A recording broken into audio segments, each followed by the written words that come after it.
I went too fast. Okay, so where we've gotten to up until this point is we've done the National Assembly, or the liberal phase. But starting in 1792 with Robespierre and with the invasion of the Prussians and the Austrians, things have gotten much more radical. And on today, Monday, Robespierre took over and we executed the king, but in our notes, we're not quite that far yet. Okay, so September of 1792, a couple things happened. One, the angry mob, the Jacobins, so from those Jacobin clubs, all right, storm the palace, take the king captive, and replace the National Assembly with the National Convention.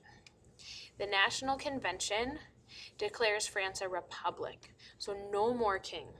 All right, so September 22nd, 1792, the Republic begins, and that's what ushers in our radical phase and the National Convention phase. So now they're not the National Assembly anymore, which was a constitutional system. It's a National Convention, which is the government of France. They declare France a republic, and it's now year one of the French Republic. 66% of those people that were elected were under 45 years old, which is fairly significant. It was a much younger, more radical body. So there's two major parties or political parties players in this National Convention. It's the Girondists. The Girondists are the much more moderate faction. They want a constitutional monarchy, so they want the king to live. Okay, the Mountain and the Cordeliers, we'll just call them the Mountain for now, they're a more radical faction, and they want the king to die. They want an abolition of the monarchy, which means the head of Louis XVI. They want to establish this republican government, and that's it. And at the same time, the French are having to fight the Prussians and the Austrians, and the Mountain, kind of leading this charge, are actually able to defeat the Prussians and stop their advance on Paris. So all this kind of goes on at the same time there in the fall of 1792. All right, so then 1793 comes along, and the vote is in January. Louis XVI is found guilty of treason and is executed. His head is chopped off in the basket, and off he goes. As I said to you today, the vote was only one vote. It was 387 to 386 that kills the king. And those 386 were your Girondists. They wanted a constitutional system, a constitutional monarchy like England's. They didn't want a republic because they were really unsure of what they were going to get. But by one vote and a lot of propaganda, like Louis the Pig here on the left, Louis is voted convicted, and his head is chopped off January 19th, I believe. 21st, January 21st. As the Mountain are victorious, I guess you will. So then a government is needed, and very ironically, the Committee of Public Safety is created, and the guy who takes care is over here on the right. It was Isaiah in third hour, and I don't know who it is in fifth hour, but that he takes over. He leads the 12-member Committee of Public Safety, and they now have absolute power over France. All right, as a side note, the people who were most upset at the execution of the king, my guess is that you couldn't guess, it was the peasants. The peasants feared now it was going to be complete domination by their nobles, that the king, they really viewed Louis as the only guy who was able to stop the nobles from being really mean to them. And so when the king is executed, peasants revolt. Vendée, Marseille, Lyon, all mad about the execution, have these huge peasant rebellions. So the Committee of Public Safety has really three jobs when they take over. They have to restore order from these rebellions that take place.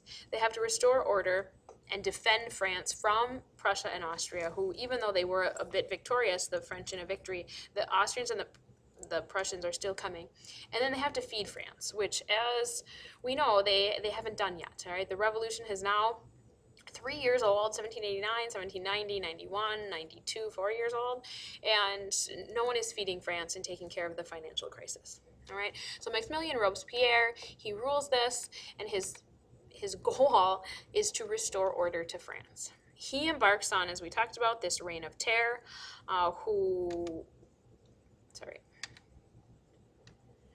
where everyone everyone could be suspected of being a traitor. Primary targets would be nobles, Catholics, the peasants in the outer regions, Marseille, Lyon, Vendée, which revolted.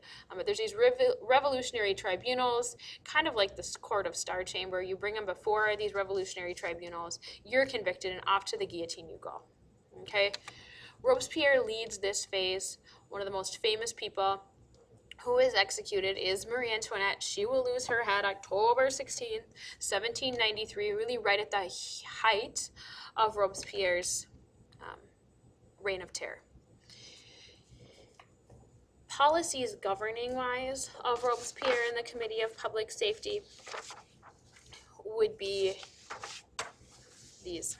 I'm not sure how much of them you have to write down in your note sheet. I don't have the note sheet with me here, but universal mobilization and passion for the war effort. There's this huge nationalism, all right? He's able to raise a 1 million-man army, initially 650,000, then it's 1.1 million by September of 1794. All right, and they are successfully able to defend France. They fight with liberty, equality, and fraternity and get victory. Second thing, he abandons laissez-faire. He establishes max prices for food and punishes anyone who's caught hoarding food to death, which was his most popular punishment. So France then is eating. So they are successfully defending themselves with the army, and they are eating, which buys Robespierre a significant amount of time. If he just goes crazy and starts killing anyone and we're not eating or winning, it doesn't work. But because they're eating, people are able to look the other way at their neighbors disappearing in the middle of the night because they're able to eat. He also does crazier things. He has a new revolutionary calendar, which establishes a 10-day week.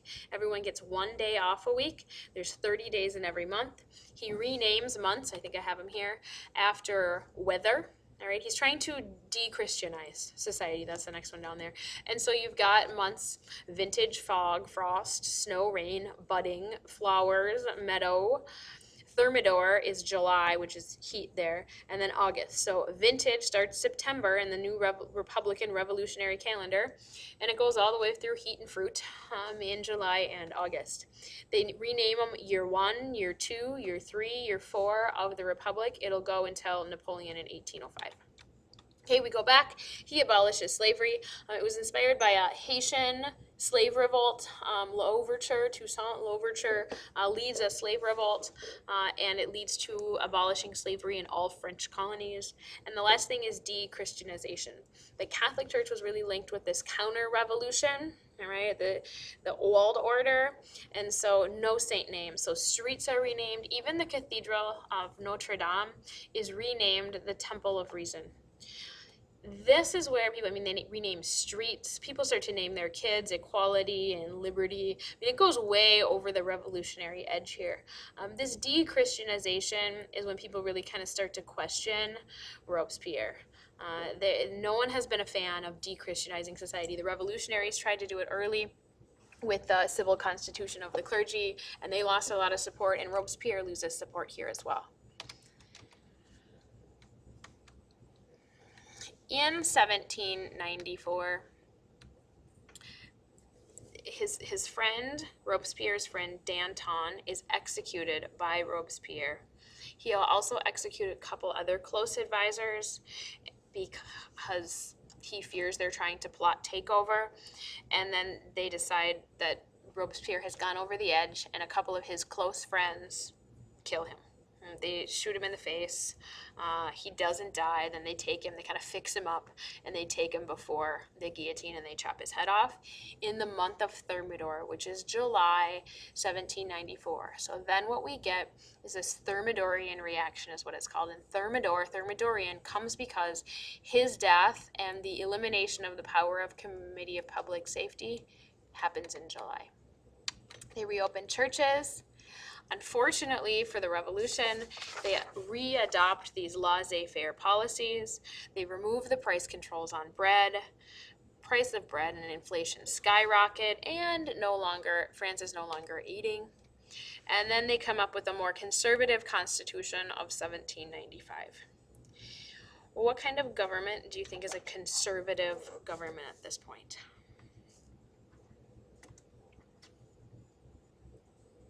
It ends up being one that's not one man, and the new government in this new conservative phase is a 5-man directory. So it's not a constitutional system because there isn't a king at this point. It's a 2-chamber legislature dominated by the bourgeoisie and this 5-man directory. And now I've lost all my notes, so here we go, and I'm not exactly sure what's coming.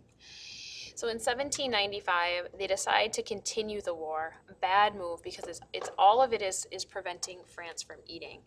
They can't maintain the terror that Robespierre used, and so people start hoarding grain, and the price of it is too expensive, and so people can't eat.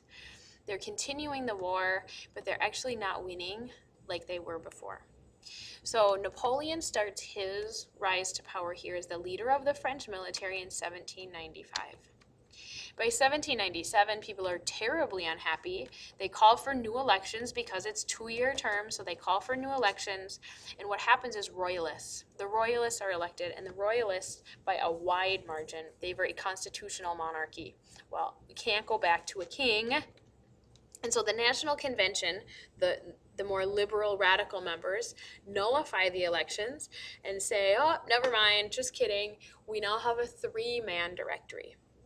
They need Napoleon's army to maintain order and keep the National Convention in charge. And when they do that, when they've lost the support of the people and they have to use the military in order to defend and kind of be a leader, then Napoleon has all the power. So they create a 3-man directory. Napoleon leaves the fight that he's having in Africa because they're losing. He leaves, comes back to Paris, and takes over. And people are happy to let him take over because the guy, at least to the public, has never lost a battle. He's this brilliant military general. He comes back, and in this coup, but it's not too bloody of a coup. I mean, he's got the army and the rest don't have anything. He establishes a 3-man consulate. Eventually, he calls himself first consul, then consul for life, and eventually will just declare himself the leader. Now, he could have right away. He could have called himself the leader right away, but people were afraid of that. People were afraid, hence the 5-man directory. I mean, 5 men can't lead France. Probably no better than 3 men can. But people aren't as afraid when there's 3 people. If there's one person, people see Robespierre, they see King Louis, they don't see stability, all right? There's a little less fear in having 3 men govern France. In hindsight, 2020. But that's the end of your conservative phase, okay? So I think I've said okay many times here during this one. So your National Convention, to recap, your National Convention, the radical Jacobins, like the Mountains, storm the palace, they take the king captive, and they declare the National Convention the leader of France, or the governing body of France. They declare it a republic. Then the fight starts about whether to let the king live, which is what the Girondins want, or kill him, which is what the Mountain want. The Mountain win. The king dies, and the Committee of Public Safety takes over. 18 months of reign of terror, 50,000 people are killed, yet France is eating and they're winning wars, so he gets a little leeway until he goes a little nuts and starts executing his closest friends, and then his other friends turn on him, kill him in July, Thermidor, and establish a 5-man directory with the Constitution of 1795. From there, they realize that they're pretty crappy. They try a 3-man consulate, or a 3-man directory. That fails. They need Napoleon to maintain order. He then takes over, and the rest is, well, to be talked about tomorrow. So make sure that you're doing your reading. There's lots of little pieces. I put the Word document online that says all the different things that you need to order and be able to explain, just to kind of help you review. Otherwise, we'll see you all tomorrow. Thanks.